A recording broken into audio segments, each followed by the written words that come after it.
নমস্কার বন্ধুরা, আজকে আমরা বানাচ্ছি রুই মাছের ভাপা। তাই জন্য রুই মাছ ভালোভাবে কেটে বেছে ধুয়ে নিয়েছি। এদিকে লাগছে পেঁয়াজ কুচি, জিরে গুঁড়ো, লঙ্কা, সর্ষে পোস্ত বাটা। কড়াইয়ে প্রথমে আমরা পেঁয়াজ কুচি, তেল দেওয়ার পর পেঁয়াজ কুচি দিলাম। ভালোভাবে নাড়াচাড়া করে নেওয়ার পর আমরা এর মধ্যে দিয়ে দেব আদা রসুন বাটা, হলুদ গুঁড়ো, লঙ্কা গুঁড়ো এবং সামান্য জিরে গুঁড়ো। তো ভালোভাবে মশলাটা কষিয়ে নিতে হবে। একটু জল দিলাম। ভালোভাবে মশলাটা কষিয়ে নেওয়ার পর আমরা একটা টিফিন কৌটোর বাটির মধ্যে আমরা এই মশলাটা তুলে নিলাম এবং কড়াইয়ে আমরা জল ফুটতে দেব।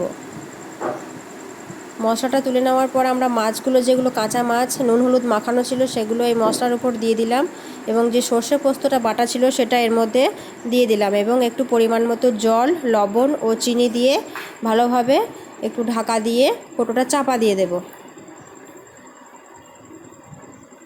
তো পরিমাণ মতো জল দিয়ে দিলাম,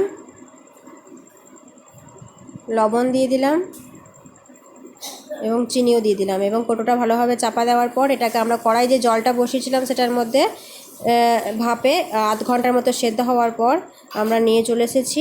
আমাদের ভাপা মাছ রেডি হয়ে গেছে। এবার কৌটোটা আমরা খুলব। দেখুন, তো আমাদের ভাপা মাছ রেডি। দেখুন কেমন দেখতে হয়েছে। আশা করি খেতে খুব ভালো হয়েছে। আপনারা বাড়িতে এটা পরিবেশন করুন, খাওয়ান, নিজে খান। Thank you. পরের ভিডিও নিয়ে আসছি বন্ধুরা। নমস্কার।